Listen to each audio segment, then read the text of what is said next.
Exode, chapitre 37. Betsaléel fit l'arche de bois d'acacia. Sa longueur était de 2 coudées et demie, et sa largeur d'une coudée et demie, et sa hauteur d'une coudée et demie. Il la couvrit d'or pur en dedans et en dehors, et il y fit une bordure d'or tout autour.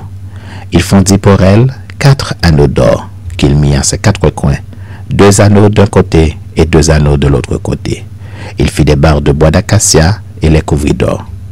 Il passa les barres dans les anneaux sur les côtés de l'arche pour porter l'arche. Il fit un propitiatoire d'or pur. Sa longueur était de 2 coudées et demie et sa largeur d'une coudée et demie. Il fit 2 chérubins d'or. Il les fit d'or battu aux 2 extrémités du propitiatoire. Un chérubin à l'une des extrémités et un chérubin à l'autre extrémité. Il fit les chérubins sortant du propitiatoire à ses 2 extrémités. Les chérubins étendaient les ailes par-dessus, couvrant de leurs ailes le propitiatoire et se regardant l'un l'autre. Les chérubins avaient la face tournée vers le propitiatoire. Il fit la table de bois d'acacia. Sa longueur était de 2 coudées, sa largeur d'une coudée et sa hauteur d'une coudée et demie. Il la couvrit d'or pur et il y fit une bordure d'or tout autour. Il y fit alentour un rebord de 4 doigts sur lequel il mit une bordure d'or tout autour. Il fondit pour la table 4 anneaux d'or et mit les anneaux aux 4 coins qui étaient à ses 4 pieds. Les anneaux étaient près du rebord et recevaient les barres pour porter la table. Il fit les barres de bois d'acacia et les couvrit d'or, et elles servaient à porter la table. Il fit les ustensiles qu'on devait mettre sur la table, ses plats, ses coupes, ses calices et ses tasses pour servir aux libations. Il les fit d'or pur. Il fit le chandelier d'or pur, il fit le chandelier d'or battu. Son pied, sa tige, ses calices, ses pommes et ses fleurs étaient d'une même pièce. Ses branches, 6 branches, sortaient de ses côtés, 3 branches du chandelier de l'un des côtés et 3 branches du chandelier de l'autre côté. Il y avait sur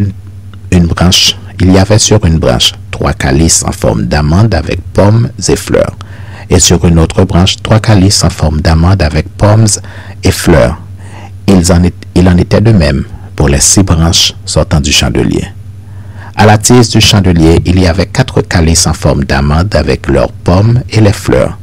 Il y avait une pomme sous 2 des branches sortant du chandelier, une pomme sous 2 autres branches et une pomme sous 2 autres branches. Il en était de même pour les 6 branches sortant du chandelier. Les pommes et les branches du chandelier étaient d'une même pièce. Il était tout entier d'or battu, d'or pur. Il fit ses 7 lampes, ses mouchettes et ses vases à cendre d'or pur. Il employa un talent d'or pur pour faire le chandelier avec tous ses ustensiles. Il fit l'autel des parfums de bois d'acacia. Sa longueur était d'une coudée et sa largeur d'une coudée. Il était carré et sa hauteur était de 2 coudées. Des cornes sortaient de l'autel. Il le couvrit d'or pur, le dessus, les côtés, tout autour et les cornes. Et il y fit une bordure d'or tout autour. Il fit au-dessous de la bordure 2 anneaux d'or aux 2 côtés.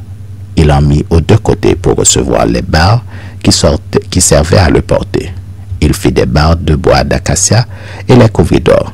Il fit l'huile pour l'onction sainte et le parfum odoriférant pur, composé selon l'art du parfumeur.